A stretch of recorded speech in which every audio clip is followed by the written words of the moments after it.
भजन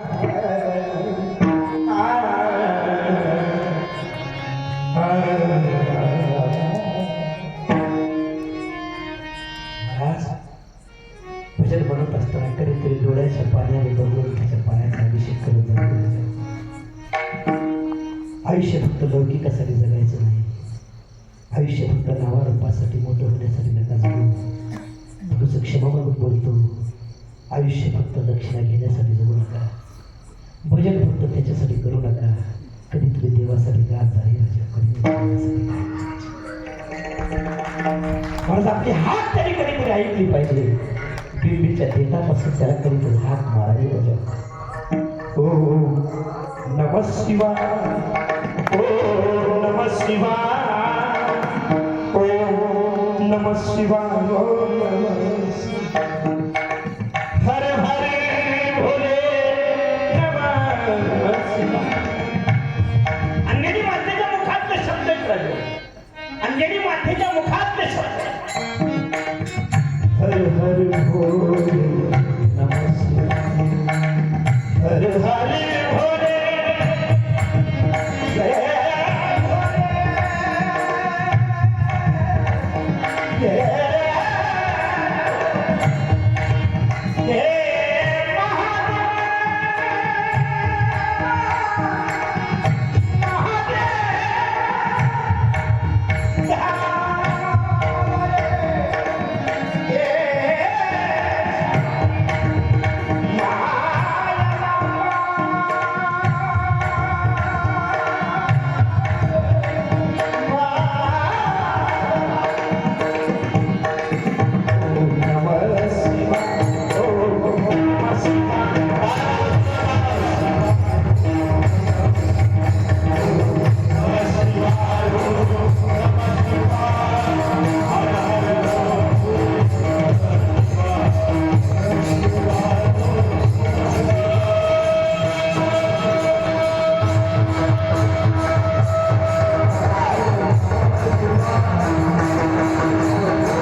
नुसतं तोंडाने भजन नाही करायचं.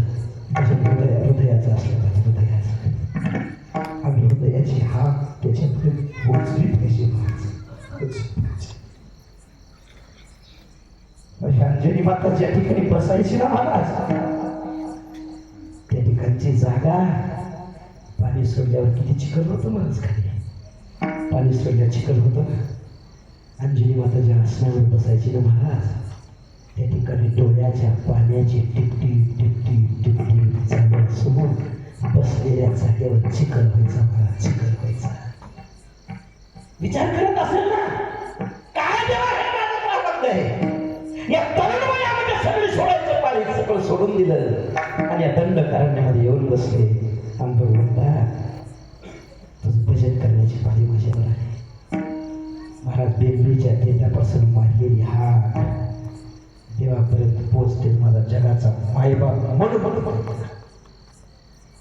आणि बाहेरून आवाज दिला, माय माय. 36 वर्षाच्या नंतर पहिला आवाज आला पुरुषाचा, माय. थरकाप झाला अंगाचा. 36 वर्ष झाले आजपर्यंत तिथं कोणी आलं नाही. आणि कोण आवाज देतो, कोण आवाज देतो. आतून आवाज आला, बोला बोला की. महादेव म्हटले, माय माय तहान लागली ग, माय तहान लागली. पाणी मिळेल का. ऐसे म्हणले मिळेल, परंतु मुखदर्शन होणार नाही. मागच्या हाताने देईल, चालेल का. चालेल का. खेळतो येण्याची खेळाला, नटतो येण्याची चालेल म्हणले. कमंडल भरून दिलं मला. मागच्या हाताने असं दिलं. आणि विष्णू देवाने एक दिवा चढवला, माय पाणी पिऊ पण अनुग्रह घेतलास का. गुरु दीक्षा घेतलीस का. पाणी घेवा पिणार नाही, पिणार नाही. आई साहेब म्हणल्या 36 वर्ष इथं बसले. माझ्या प्रारब्धाने मला इथं आणून बसवलंय. कोण करून घेणार. स्वतः भगवंत म्हणले, आम्ही देऊ की, आम्ही देऊ की. अंजनी मातेला गुरुमंत्र ज्यांनी दिला ते प्रत्यक्ष आणि प्रत्यक्ष महादेव भगवान. महादेवानं अंजनी मातेला गुरुमंत्र दिला म्हणून हनुमंतरायला रुद्रावतारी म्हणतात. रुद्रावतारी म्हणतात. कान पंढरपूरच्या दिशेने केलं बाहेर. विष्णुदेवाच्या हातात वीर्य होतं. ते वीर्य घेतलं आणि अंजनी मातेच्या त्या कर्णपटलामध्ये सोडलं. ते पडता पडेना हातातलं. त्या ठिकाणी विष्णुदेवानं वायुदेवाला आमंत्रित केलं, स्मरण केलं, सांगितलं वायुदेवा तुमची इथं गरज आहे, तुमची गरज आहे. हे माझ्या हातातलं महादेवाचं हे वीर्य अंजनी मातेच्या कर्णपटलापासून गर्भाशयापर्यंत पोहोचवण्याचं काम तुम्ही करायचं आहे. अदृश्य रूपामध्ये वायुदेव आले आणि ते ओंधारीचं वीर्य अंजनी मातेच्या कर्णपटलापासून गर्भाशयापर्यंत पोहोचवलं आणि त्याच्यापासून ज्यांचा जन्म झाला त्यांचं नाव हनुमंतराय. जगातलं एक नंबरचं भक्तीचं वैभव, एक नंबरचा शूरवीर तिच्या पोटी आला. महाराज ती जगातली पहिली आणि शेवटची माता, तिचं नाव अंजनी माता. मात्र त्याही अंजनी मातेला काळाचा झटका सहन करावा लागला. याचंच नाव प्रारब्ध आहे. म्हणून महाराज सांगतात प्रारब्ध हे भोगल्याशिवाय संपत नाही.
सिया राम जय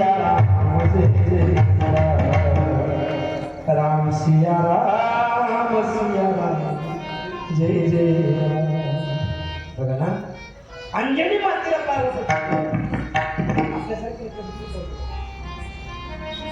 अंधकारामध्ये खितपत पडलेल्या समस्त जगाला ज्ञानरूपी प्रकाश देण्याचं काम ज्यांनी केलं ते कैवल्य सम्राट चक्रवर्ती माऊली ज्ञानेश्वर भगवान. मेलेल्या मुर्द्याला जरी त्या ठिकाणी स्पर्श केला तरी उठून भजन म्हणत होते. सामर्थ्य जिच्यामध्ये होती ती आदिशक्ती मुक्ताबाई होती. या 4 लेकरांच्या नावाचा जर अर्थ जीवनामध्ये पाहिला त्याचं जर अनुकरण केलं तर मला वाटतं दुसरं काय करायची गरज नाही. ज्यांना पाहता क्षणी आयुष्यातला अज्ञान रूपी अंधकार दूर होतो, ज्ञानाची प्राप्ती होते. तो ज्ञान ज्यांच्याकडे पाहून हात जोडल्याबरोबर भक्ती निवृत्त होते ती निवृत्तीनाथ. आणि ज्यांच्या चरणावरती डोकं टिकवल्याबरोबर जन्म मरणाचा मार्ग सोपा होतो तो सोपाना. आणि जिचं भजन केल्यावर मुक्ती मिळायला वेळ लागत नाही ती मुक्ताबाई. ती मुक्ताबाई समस्त जगाच्या द्वितीय जन्म अधिकार ही जगातली पहिली आणि शेवटची 4च लेकर आहेत. 5वं तसं जन्माला आलं नाही. परंतु महाराज त्याही लेकरांचा वनवास संपला नाही. त्यांनाही प्रारब्ध भोगावं लागलं. ठीक आहे. अरे जे भक्त रस्त्याने चालत होते चालता चालता त्यांच्या पायाखालची माती उचलली ना तरी ती माती सुद्धा राम राम राम राम राम. श्रावण बाळ आई बापाला घेऊन काशी तीर्थक्षेत्रात निघाला. दशरथ राजाचा बाण लागला. श्रावण गतबाण झाला हे सगळ्याला माहिती आहे. पण अशा एका झाडाच्या सावलीला आई बापाला अंधाया वृद्ध आई बापाला ठेवलं होतं. जिथं धनुष्यातून सुटलेला बाण एका निष्ठावंत लेकराच्या हृदयाला येऊन भिडला आणि पोरग त्या ठिकाणी कथप्राप्त झाला. शरणाला दुरून आला तो काल विलला श्रावण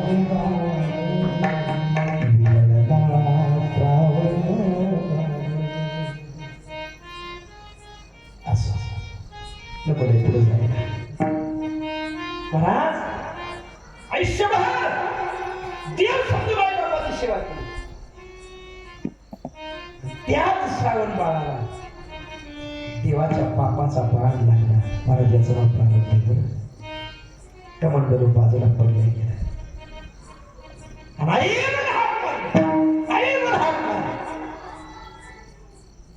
दशरथ राजा आवाजावरून अचूक बाण सोडणारे या पृथ्वी लोकात फक्त 2च युद्ध झाले. 2 क्षत्रिय झाले. 3रा जन्माला फक्त 2च झाले. एक द्रोणाचार्य आणि दुसरे दशरथ राजा. 3रा माणूस जन्माला 3रा होता पण त्याचं नाव यादीत कधी घेतलंच नाही. या दोघांच्या पुढचं होतं. या दोघांच्या पुढचं पण त्याचं नाव घेतलंच नाही. वास वा वा हा. अरे भुंकणाऱ्या कुत्र्याचा आवाज बंद केला आणि थोडीही वेदना होऊ दिली नाही. ध्वनीवरून आवाजावरून बाण सोडणार एक तर्णभांड व्यक्तिमत्व होतं. त्याचं नाव एकलव्य होतं. एकलव्य होतं. पण मला त्याचं नाव यादीत आलं नाही. का आलं नाही कोणी येऊ दिलं नाही तो माझा विषय नाही. बचन घेता वाढी लढाई पुन्हा सोडला आणि श्रावणाचा बुधाला भेटला आणि झाडावर उडी मारली. कपाळाला गंध आहे. गळ्यामध्ये माळ आहे. वैष्णवाचा पेहराव आहे आणि भगवंताचं चिंतन मुखामध्ये. ज्याचं नित्य चिंतन चालू असतं त्याचा चेहरा सांगत असतो हा भजन करतो. त्याच्या चेहऱ्यावर कळतो हा त्यागी आहे का भोगी आहे. जास्त अभ्यासाची गरज नसतं. पाहिल्याबरोबर लक्षात येतं. दशरथ राजाचे डोळे भरून आले. श्रावणाने सांगितलं राजे माझ्याकडे वेळ कमी आहे. आंधळ्या आई बाबा पाहिजे हे तुम्हाला सगळ्यांना माहिती आहे. पण मधला प्रसंग कदाचित ऐकला असेल. नशीब ऐकलं तेवढं सांगायचं मला म्हणजे प्रारब्ध करेल.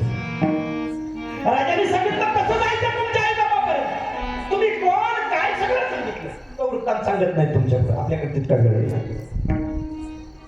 कसं जायचं? रावणाने सांगितलं, राजे माझ्या आई इथून कमीत कमी 5-6 कोस असतील, 5-6 कोस. मला वाटतं 2.5-3 किलोमीटरचा एक कोस ना, 2.5 किलोमीटरचा एक कोस, म्हणजे कमीत कमी 11-12 किलोमीटर इथून असतील. 18 किलोमीटर इतक्याला कसं जायचं? श्रावणाने शेवटचे हात जोडले राजाला आणि सांगितलं, राजे 5 पावलं चाललोय आणि 5 पावलं चाललो की गवताची गाठण बांधली, कारण मलाच पुन्हा रस्ता सापडेल का नाही शंका होती त्या दंडकारण्यात. मीच दिशाहीन होऊ नाही म्हणून 5 पावलं चाललो की गवताच्या 2-4 काड्या उपटल्या तर त्याची गाठण मारली. त्या गाठणी बघत बघत जा, बघत बघत जा, माझ्या आई दिसतील. दशरथराजे रडत होते. श्रावणाला सोडून दिलं, त्याच्याच हातातला कमांडर घेतला, धनुष्यबाण टाकून दिलं आणि 5-10 पावलं चालले. महाराज गवताची गाठण दिसली, उचलली महाराज, उचलली आणि ती गवताची गाठण कानाला लावली. अजून तर देव जन्माला यायचा आहे. ती गाठण कानाला लावली आणि महाराज त्या गाठणीतून आवाज आला, श्रीराम जय जय राम, श्रीराम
जय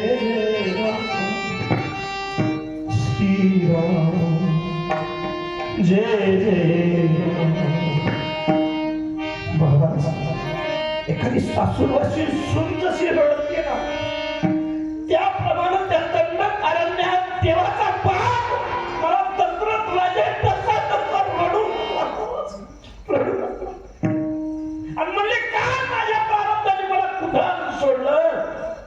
किती पुण्यशील असणाऱ्या लेकराची हत्या माझ्या हातून घडली.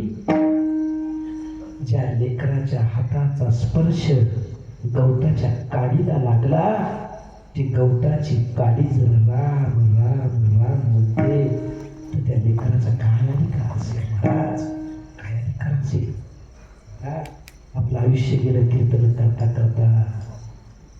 आपण तिथपर्यंत पोचणार नाही महाराज, पोचणार नाही. अरे गवताच्या काडीला सहन करा, गवताच्या काडीला प्रवाहाचा हात लागला, पण ते काडी राममय झाली रे त्याच्यावर, ते काडी राममय झाली. महाराज अशा श्रावणाला सुद्धा कोवळ्या वयात मरावं लागलं, याचं नाव प्रारब्ध. म्हणून प्रारब्ध भोगल्याशिवाय संपत नाही. विठ्ठल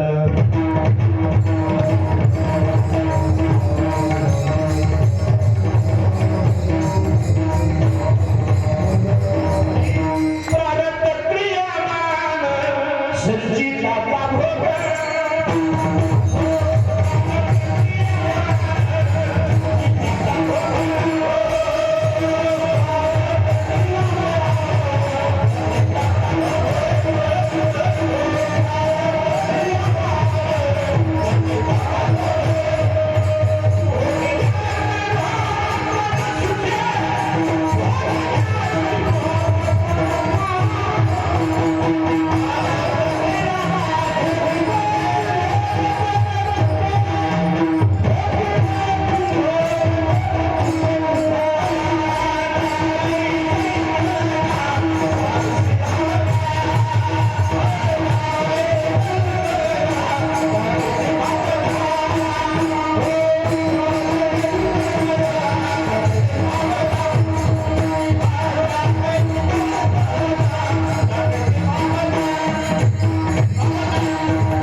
सगळंच कळणं तितकं सोपं नसतं.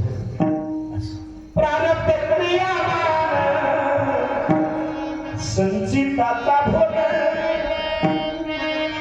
भोगियाचे भोग तू नशिबे,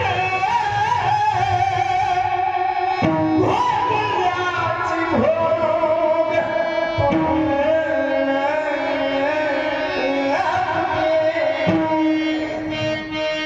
ज्यातैसी कल्पना त्यातैसी भावना. पूर्ण आयुष्य नामासाठी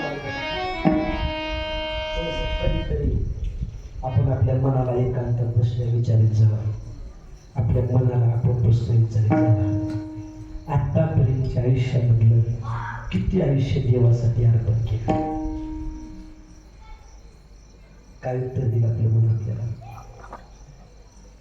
मग बोले चांगल्यातला चांगला महाराज असू द्या,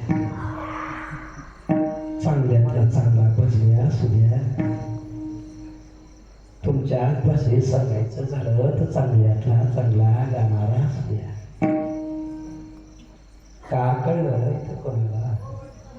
या जगात कळला देव, आणि देवासाठी काहीच करत नाही आपण. आपण आपल्या पोटासाठीच करतोय. इथभर पोटासाठी, पोटासाठी इथभर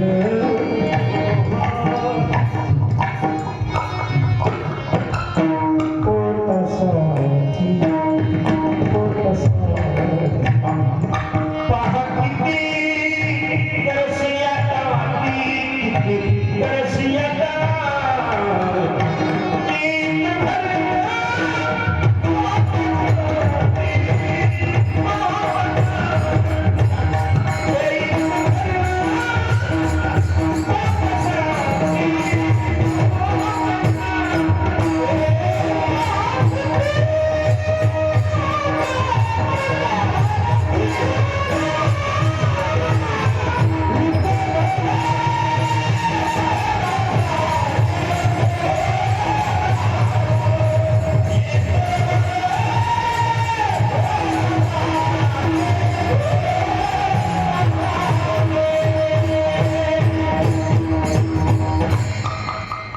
पैशावर पोटासाठी चटपट चालू की आपली जे कधीच भरत नाही तो काय म्हणे पोट धालेची ना धाले कधीच भरत नाही नेहमी शेजाऱ्याचं पोट भरायचा विचार करत जा म्हणजे आपला भरल्याचा आनंद आपला होतो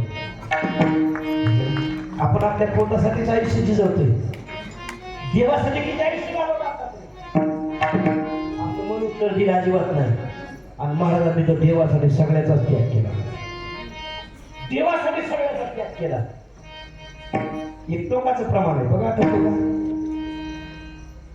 टोकाचं प्रमाण आहे देवासाठी घेऊन हे भोग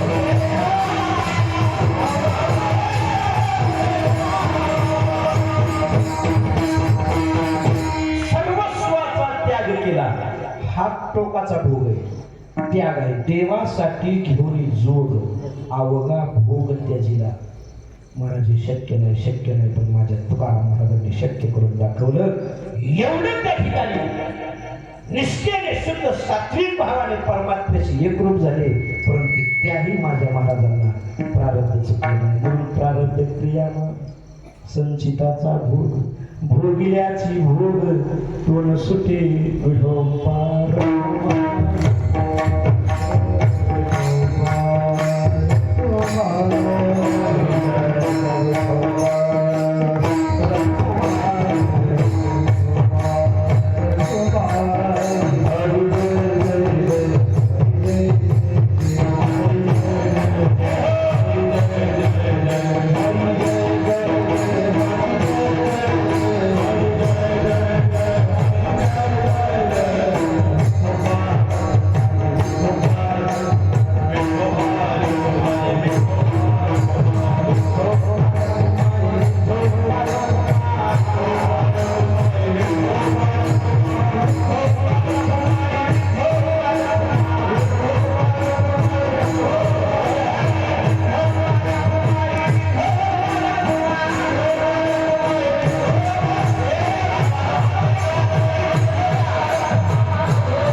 मग आपल्या सुखदेवाला भीती कशाची आली? काय सुखदेवाला द्यायचं कारण? असं अतिशय समाधान वाटतं. हे सगळं साथसंगती बघून मस्त मजा वाटते. आनंदाचं पहिलं कडवं जसं सोडवलं तसं सोडवलं. 11:49 झाले. जाता जाता एकच विनंती करतो ना, जीवन हे शरीर पुन्हा मिळणार नाही ना, मिळालेलंच आहे ना. अशा प्रकारचं जीवन जगलं पाहिजे. आपली भावना चांगली असावी, आपली वासना चांगली असावी. अंतकालेच मानेन स्मरण मुक्त्वा कलेवरम ये प्रयाती समद्भाव याती नास्तित्व संशय. जशी आपली भावना असेल, जशी वासना असेल, तसं त्याचं फळ आपण प्राचित्त होण्याची कामी येते. आधीच सांगून जातो, मगाशी सांगितलं. आलोच पुन्हा जगून वाचून जर अशी भेट झाली मागच्या 2 वर्षासाठी एखादी महामारी नाही चालली, तर पुन्हा ज्यावेळेस आपली भेट होईल त्यावेळेस अभंगाच्या द्रौपदीवर चिंतन करण्याचा प्रयत्न करायचा. नाहीतरी काय प्रत्येक वेळेस गेल्याच्या नंतर नवीन अभंग घ्यावा आणि तो अभंग अगदी काही गडबडीने पिसळलेलं कुत्रं मागे लागल्यासारखा तो अभंग सोडायचा. कोणी सांगितलं महाराज? एकच अभंग एकाच सप्त्यात 4-4, 5-5 वर्ष चालले की सुटले की 5 वर्षांनी एक अभंग, काय फरक पडतो? एकाच अभंगावर 4-4, 5-5 कीर्तन होऊ दे. आपला जास्त पाठा असल्याचं दाखवायचं का? असताना सगळं समान असतं, पाठा असल्याचं नाटक करतो का? प्रत्येकच वेळेस नवीन अभंग घेतला आणि काय करायला पाठ नसला म्हणजे तू फार मोठा दिसता. असा तर अर्थ होत नाही त्याच्यात, एक नाही. असू दे, एकाच अभंगावर बघू आपण आता किती वर्ष चिंतन करता येते आपल्याला. पटलं काय? जरी पटलं यांना हसले ते. न मिळणार हे आयुष्य आहे, न मिळणार नाही. जाता जाता एक नक्की नाही. एखाद्याचं चांगलं करताना करू नका, पण वाईट कुणाचं करू नका. नाही एखाद्याच्या रस्त्यात फुलं टाकताना टाकू नका, परंतु त्याच्या येण्या जाण्याच्या रस्त्यात काटे तरी फिरू नका. नाही एखाद्याच्या डोक्यावर सावली धरताना नका धरू, मात्र आपल्या आयुष्यभर एखाद्याला उन्हाचे चटके बसतील असं तरी जगू नका. भला किसी का कर न सके तो बुरा किसी का फूल अगर बना सके काटे बनकर मत रहना, काटे बनकर मत रहना. झाग अगर बन ना सके तो धूप बनकर मत रहना, सुख अगर देना सके तो दुख देकर मत जीना, मत जीना, मत जीना. चाल निघली तर मी कुणाची कॉपी करत नाही. कॉपी करायची सवय मला नाही. माझ्या पुत्राच्या हो आयुष्य सुद्धा आहे. या आयुष्यात आनंद घ्या आणि आनंद द्या. आनंद या जीवनाचा सुगंधा परी, आनंद या जीवनाचा सुगंधा परी.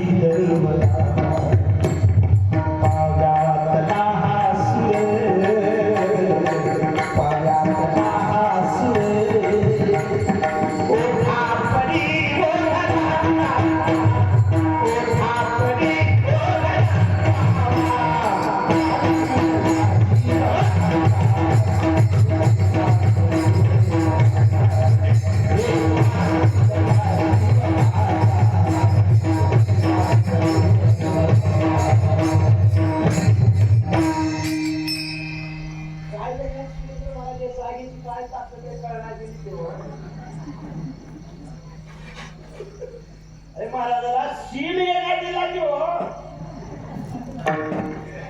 किती बोलायला हो तरी अजूनही बोला असंच वाटायला की मला का केलं की हो तुम्ही करावी आम्हाला आम्हाला काय यायला लावला का तुम्ही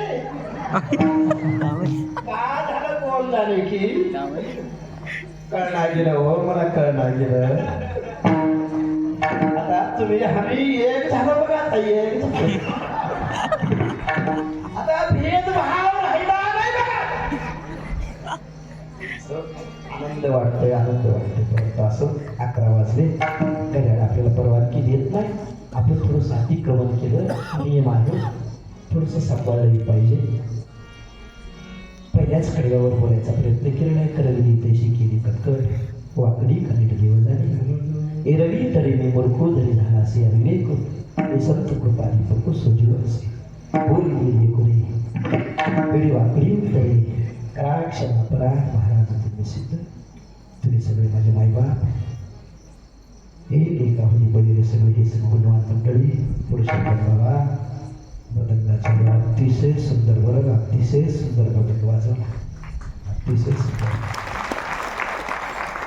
बघा आपल्याकडची कला असते ना ती कधीच हातचा राखून ठेवायची नाही बघा गाणं असतं ना अजिबात हातचा राखून गायचं नाही वाजवणं अजिबात हातचा राखून नाही बोलणं अजिबात हातचा राखून नाही बिंबीच्या देठापासून असलं पाहिजे आणि ते तुमच्या सगळ्यांकडे पाहून मला अनुभवायला मिळालं तुकाराम बाबा असो पुरुषोत्तम बाबा असो स्थानिक भजन मंडळ परिसरातले भजन मंडळ हे माझी मित्र अतिशय सुंदर समाधान वाटलं तुमच्याकडे बघून पोरांना स्पीकर सिस्टीममध्ये एक नंबर सिस्टीम आहे एक नंबर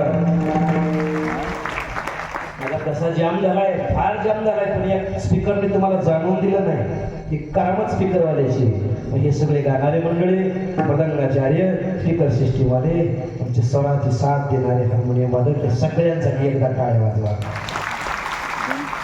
परम श्रद्धेय ज्येष्ठ गुरुबंधू महाराजांच्या विनंतीला मान ठेवून तुम्हा देवा समान असणाऱ्या माईबापाची सेवा घडली जाता जाता एकच विनंती भगवंत आयुष्यात काय मिळवा किंवा न मिळवा बाकीच्या गोष्टी सगळ्या गौण असतात परंतु भगवंताने आपल्याला एकमेकाला जे जोडलेलं आहे ना ए देवा तुझ्या चरणी एकच मागणं मागतो हे प्रेम कायम स्वरूपीचा असंच राहू दे या प्रेमात